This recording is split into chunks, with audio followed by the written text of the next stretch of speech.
Welcome to the Jali podcast. I'm your host, Melyssa Barrett. This podcast is for those who are interested in the conversation around diversity, inclusion, and equity. Each week, I'll be interviewing a guest who has something special to share or is actively part of building solutions in this space. Let's get started. Well, welcome. This week, I'm excited to introduce you to my guest, Rhodesia Ransom. She's an educator, planning commissioner. She's been a nonprofit director for Sow a Seed Foundation, and she has connected hundreds of local youth with leadership training and mentorship opportunities. Aside from that day job, she is our current city council member in Tracy, California. She's brought gang violence intervention programs into schools. She's helped families protect their homes from the risk of carbon monoxide poisoning. She's also been an associate faculty member at the University of Phoenix's Graduate School of Business. She's got 15 years of private sector management experience.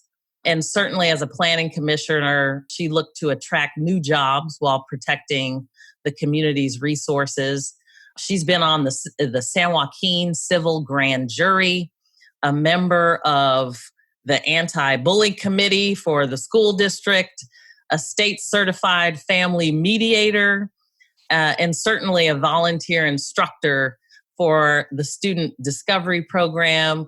Her number of activities goes on and on and on. So I'm just ecstatic to have you here. I know you're currently running for county supervisor for San Joaquin County. And I'm excited to have this conversation with you now that we are in this era of focus on social injustice. So I just appreciate you being here, and I'm looking forward to kind of digging into a little bit about your own personal journey and how you even got here. Well, thank you. I am really happy to be here. So thank you so much for the invitation. And I'm listening to you. I'm like, oh my gosh, she's reading all the things you're telling everything. So yeah, those are things that I have done and things that I am involved in our community. Currently, the city council position takes up a lot of what I do in addition to my day job as the executive director of the organization. But I am here to, help other people on similar journeys and add whatever value I can to these fights for social justice and making sure that we are open to diversity and inclusion and really making sure that we are empowering our community when it comes to equity and really making sure that we're not just talking about equality, that we are talking about equity and having these conversations in our community and what the differences are. So thank you for having me. I'm here for it. Yeah, absolutely. I think I think I've known you for, I don't know, maybe several decades. I'm not sure, but I remember you working for a local financial institution way back when. Yep. And so when I think about your own personal journey, you were doing things back then. I think you grew up in San Francisco? Yes. So, yes, I grew up in San Francisco. I was actually born and raised in San Francisco, got my education there as well. My grandmother was a missionary, and that was like my introduction to service. And really, when you met me, it was nearly 20 years ago. Yes, I had the traditional career job, but I also did things in the community, service things, because it's in my DNA. When you have a grandmother that's a missionary, you are a public servant. That's what you do. It's what you know. It's what you eat, sleep, and breathe. And so you don't know that there's another world until you get around other people and you try to invite them in. So, growing up, we connected families to resources, and that was kind of just a way of life. And then moving forward throughout my life, I went to college, and then I got involved in a sorority, which is a national sorority that's focused on sisterhood, scholarship, and service. And so continue service through there and through different board memberships, board opportunities, serving on some youth focused foundations, some social justice focused foundations, and then co-founding Sow a Seed. Back in 2005, we became an official nonprofit where we would work in the schools with youth. The superintendent and their prevention services would call us in to mediate situations, to do some mentorship. And as we worked with the young people, there were a couple of things that just really stood out. One being the disparity in the graduation rates, a disparity in the suspension and expulsion rates, and then realizing that as we're mentoring these young people, that a lot of them weren't just experiencing behavior problems, but they actually had some trauma that needed to be dealt with. They had a lack of resources that people in the systems that they were moving throughout just did not recognize. And so as a nonprofit, we really moved to close some of those gaps by focusing on, what can we do to make sure that these young people who were traditionally Black and Brown students, Black and Hispanic students to be specific, they were not graduating at the same rate as their peers. They were being suspended and expelled at higher rates than their peers. And just looking at what the data was saying in regards to that demographic of students and the experience they were having was putting them specifically on the pipeline to prison. So, and if you look at the numbers and the similarities, you'll be, it's kind of shocking. And so we really work to provide mentorship for young people, provide trauma-informed programs to educate the educators about cultural differences, because when you're in a place like Tracy, which is, where we moved here 20 years ago, it was growing, and one of the schools was, practically brand new, and they had the highest number of suspensions, and really there was a lot of culture issues there. Yeah. You got teachers that they're not used to teaching kids that don't look like them. And maybe those kids come from a louder household or they do things differently. So we had to also build into our programming, into our curriculum, some restorative practice training, some climate training, some cultural training. And as much as we could include that, we tried to get that in as well. So that's actually profound, because I think in a lot of ways, that's really a lot of what's missing in so much, because as I look at my own kids, I remember having conversations with teachers about Black History Month or other things that they were less familiar with, and their responses were absolutely offensive. And I'm not sure they quite understood how offensive, but to the extent that you're talking about restorative practices, things that, both for the student and the people teaching the student are so important. So what are some of the challenges that you have seen and some of the benefits that you've seen from the work that you're doing? It's really interesting. You say, what are the challenges? The challenges are very much what you mentioned, is that there's a resistance. There's kind of, we've always done it this way. And then there's also this tendency to not want to be accountable for learning about other people's culture and how other people come into our world and into our space, and even dealing with kind of some of the administrators.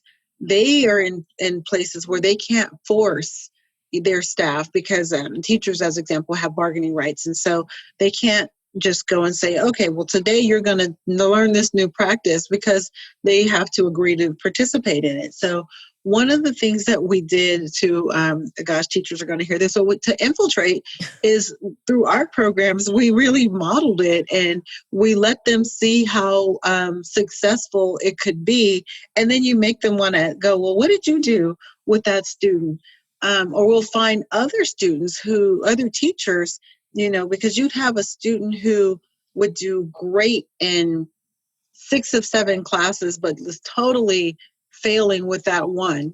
Or it would be quite the opposite. You would have a student who was terrible in 6 classes, but then that one teacher who understood how to relate to them, how to accept their culture, how to redirect, and and honestly to work with them as opposed to do things that were punitive or completely ignore it.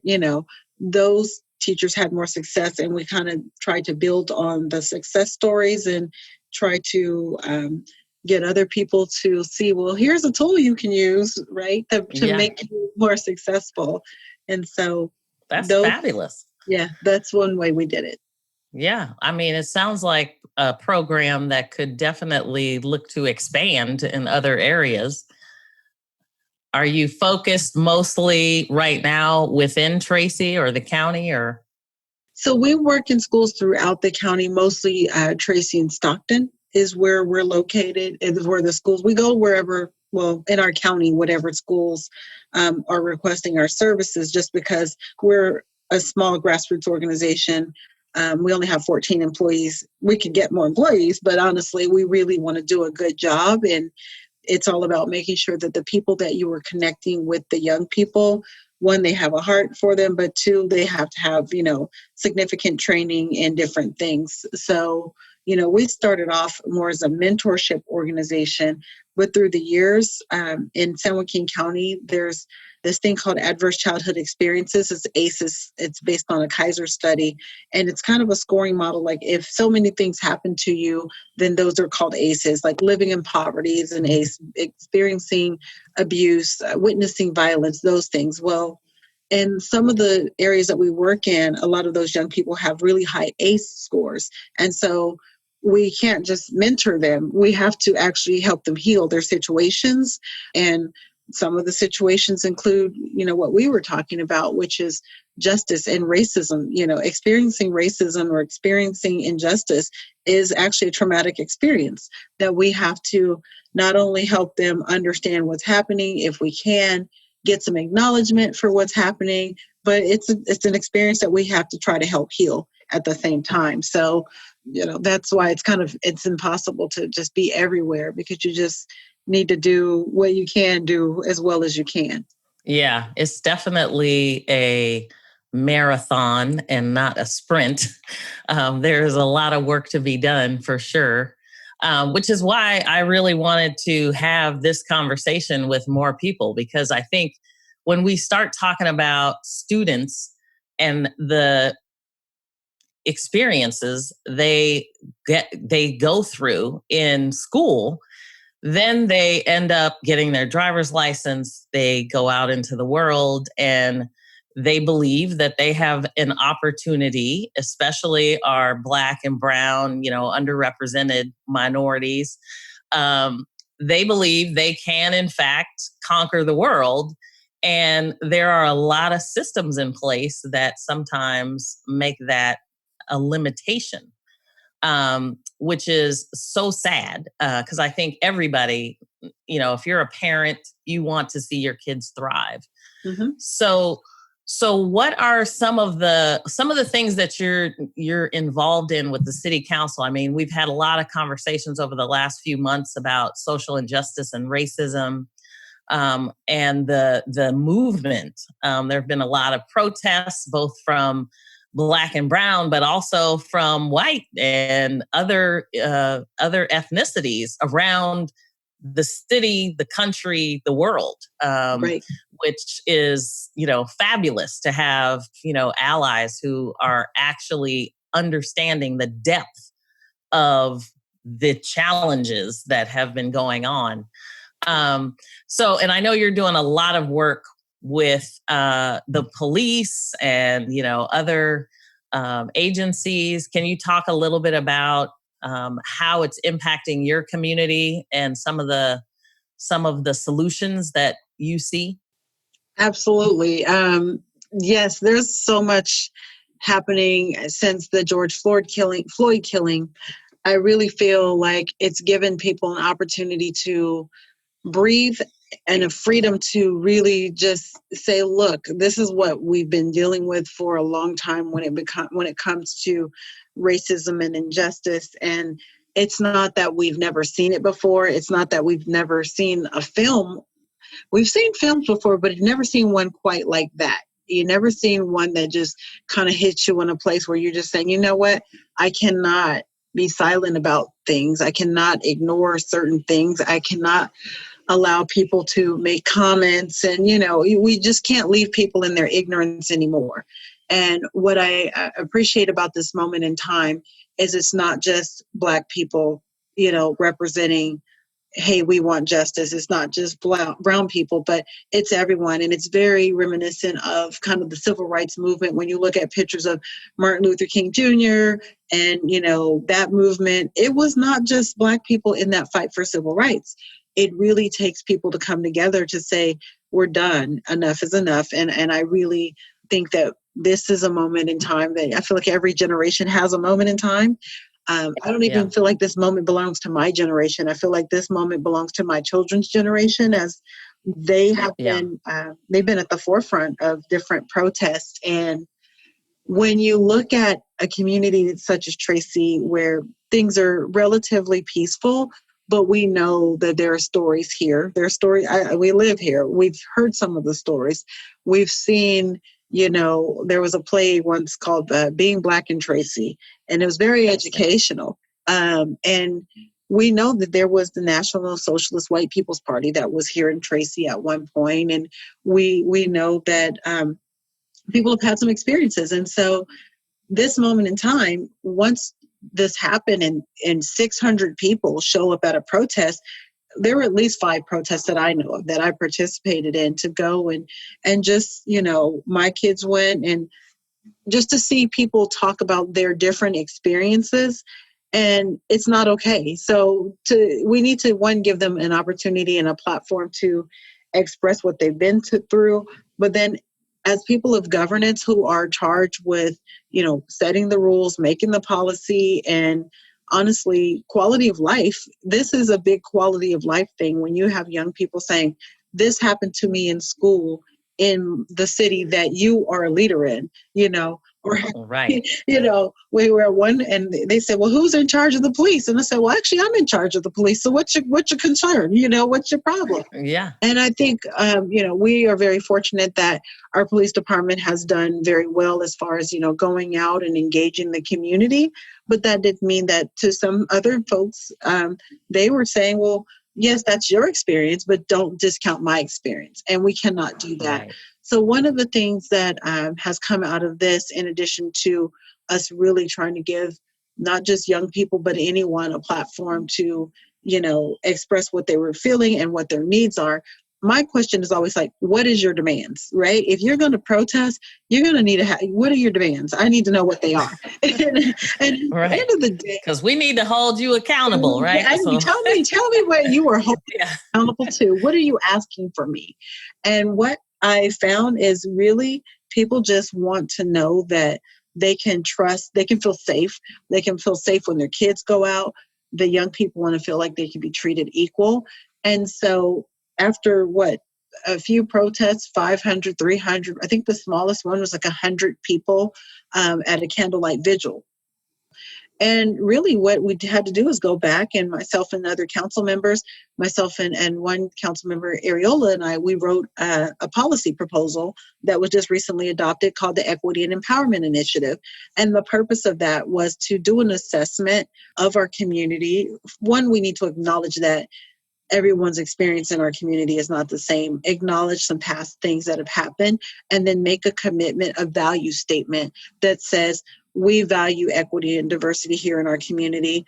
Our staff did an awesome job. We said, you need to come back with a value statement, a resolution. We gave them the key points, and they actually came back with a very comprehensive resolution for Black Lives Matter, which a year ago, you could never get anyone to say that in the city council chambers, let alone get 5 people to vote yes on adopting that policy. And it was important, especially after listening to a lot of the Hispanic community here, to include them in this initiative.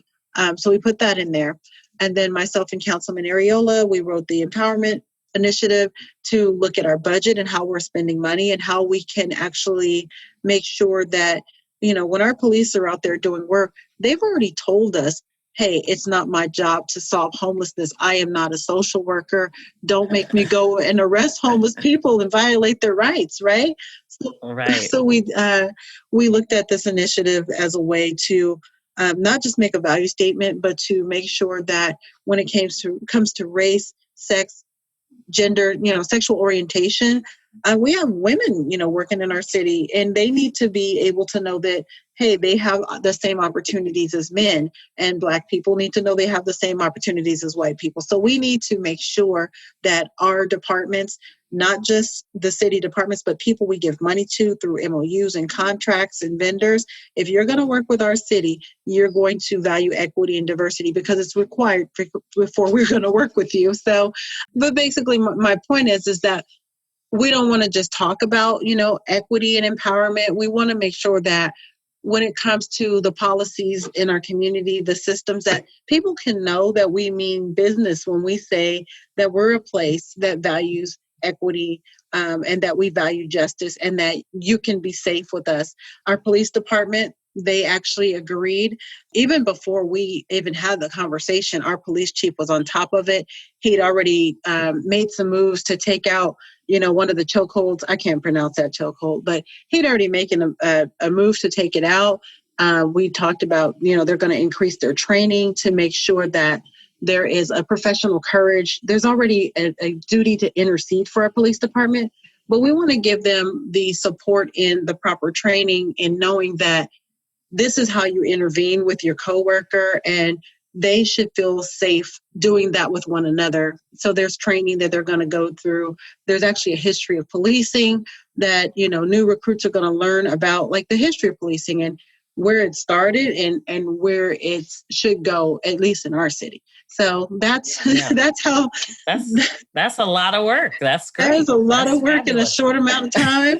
and I'll be honest with you, I'm probably making it sound really easy, but believe it or not, there are people who are opposed, and they just don't see that you can value justice, you can be anti-racist, and you can still support and work with your police department. For some reason, and I think it's very divisive, people want to pretend, or they articulate that the two are, don't go together. They're not mutually exclusive concepts. So Right, exactly. Well, and I think it's interesting because specifically, there has been a lot of effort to try to bring the community into alignment with the police over several years. I mean, this has been an area where the police want to hear and connect with the community. Mm-hmm. So I think I want to say I think in the city there's a community action committee or something like that. The police department, the chief has the chief's committee. It's called the CAB. But yes, you're absolutely right. And so it was started with a couple of chiefs ago, but it's really a great opportunity for them to bring people in from the community and share, this is how our department's keeping you safe. These are some activities that we're doing so that when neighbors and young people interact with the police, they're not afraid. They're basically building rapport.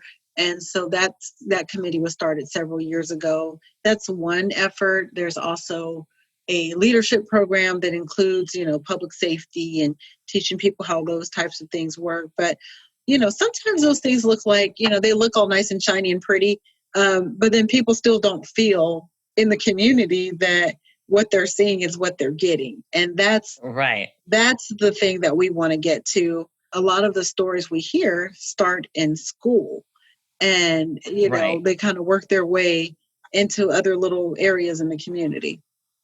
Let's pause for a moment. We'll be right back.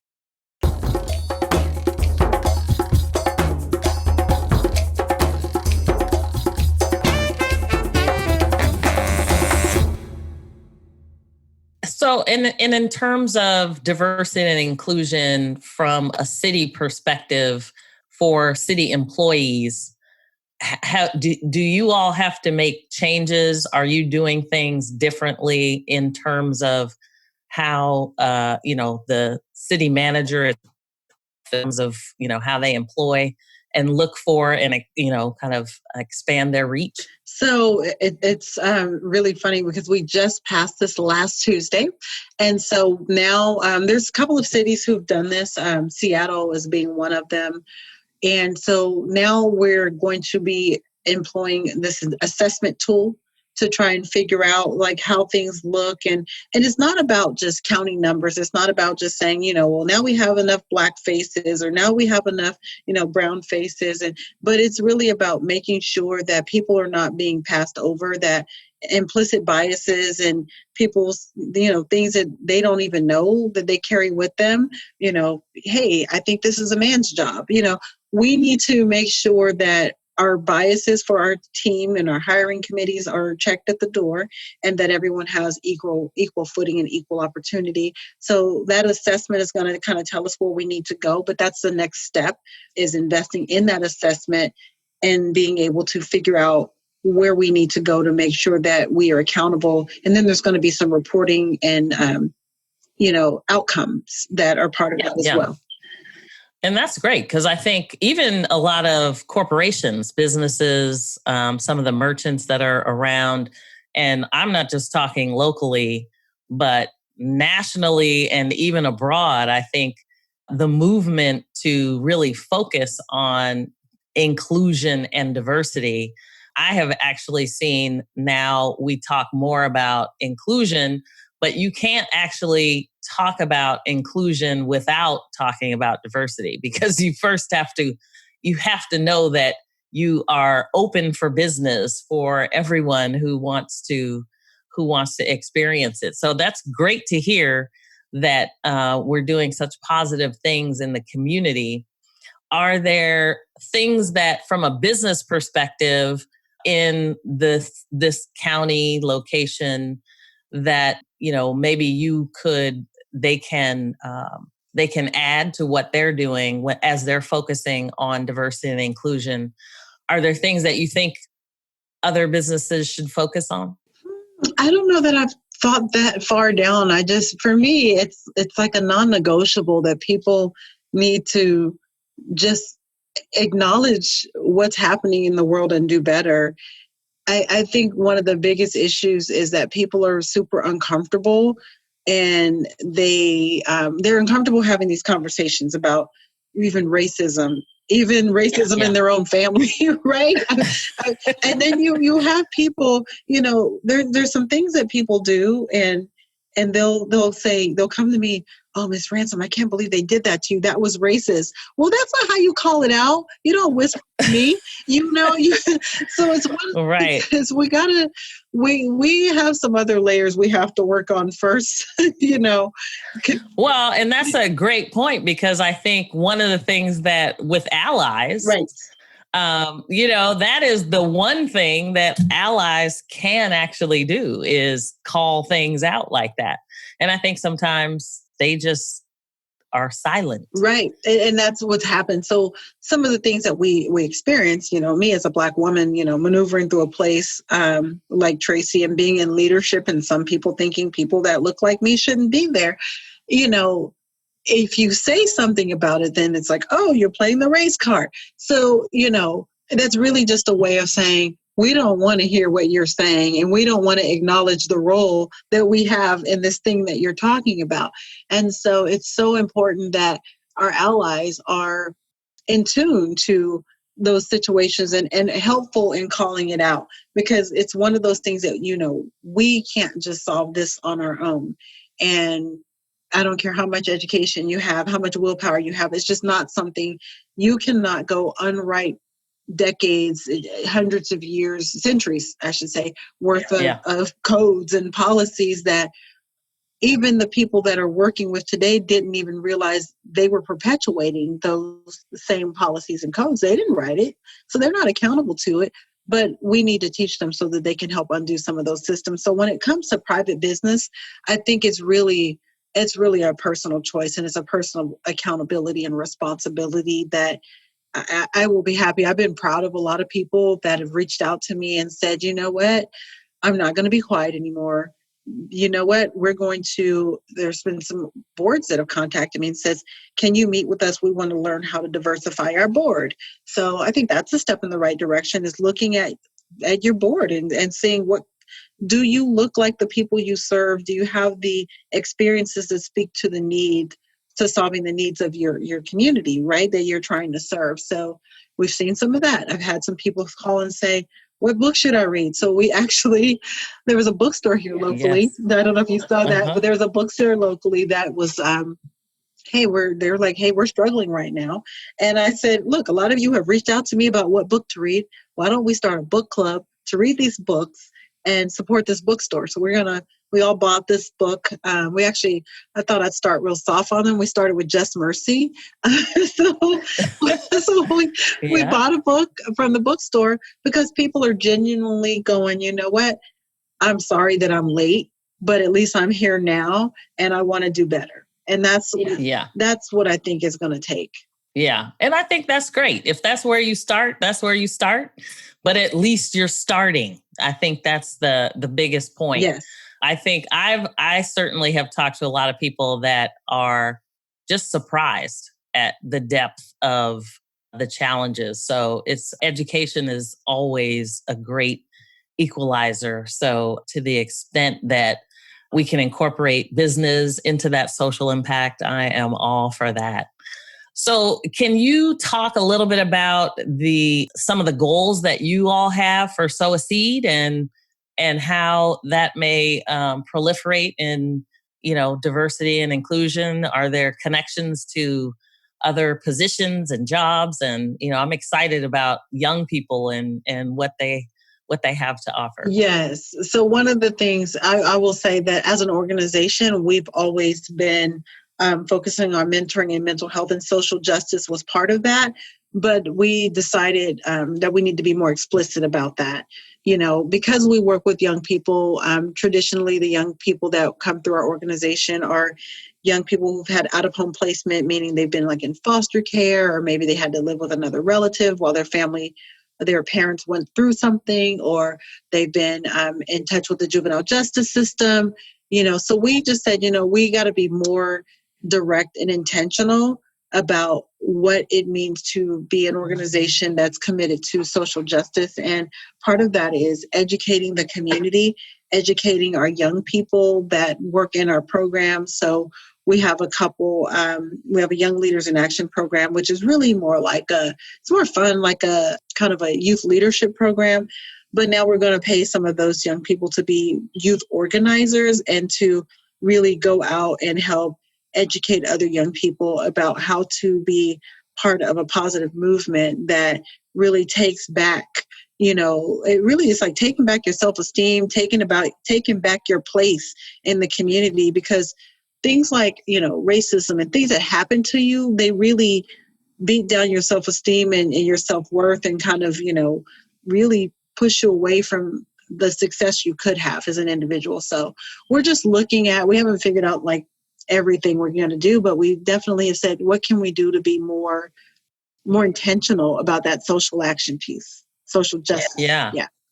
Oh, that's fabulous. Especially, as we think about, all the things related to public service, voting, the ability to help people get out and do what they need to do. That the self-esteem is something we sometimes forget about, what type of impact that has on whether I get up and go outside or, do anything today. So yeah, it's important as we mirror what we want to see in the community. Yeah, and it's also important to give our young people an opportunity to experience success. So one of the things that we did is myself, some of the sorority sisters that I talked about here in Tracy, we have the Tracy Area Alumni Chapter. We put together a town hall, and we let the young people really, when I say we ask them, what are your demands? What do you want? And what came out of that conversation, which included the police chief, the sheriff, someone from the school board, myself from the city, they wanted to work with us. And so our police chief and the school board said, you know what, we're going to start a youth advisory commission. where you all will tell us what we need to do better in social justice. And so that's in the work. So letting those young people see that they can, get that seat at the table and have some input into decision making. And some of the demands that they had were actually put into that equity and empowerment initiative. They were the ones who said, do the police even understand the history of policing? So we took it to the police chief, and he goes, well, our department doesn't do that, but some other departments do that. And I think that's very important. So that was having the young people, express their demands and giving them some wins and letting them see that their voices do matter. That's fabulous. I am so excited about all the work that is being done in the community. I hope it is just a needle in the haystack of, one location around the country and around the world. So I just really appreciate you taking the time to tell us about all of the things that are going on and the social impact that we're making on the community. So thank you for the work that you're doing. And thank you for the work that you have done already. And we are looking forward to hearing more from you, Rhodesia Ransom. Thanks for being here. Thank you so much. I really appreciate this opportunity. And I thank you for allowing me the space to uplift, our community and our young people. Absolutely. Absolutely. Congratulations and good luck. All right. Thank you so much. All right. Take care. Take care. Thanks for joining me on the Jali podcast. Please subscribe so you won't miss an episode. See you next week.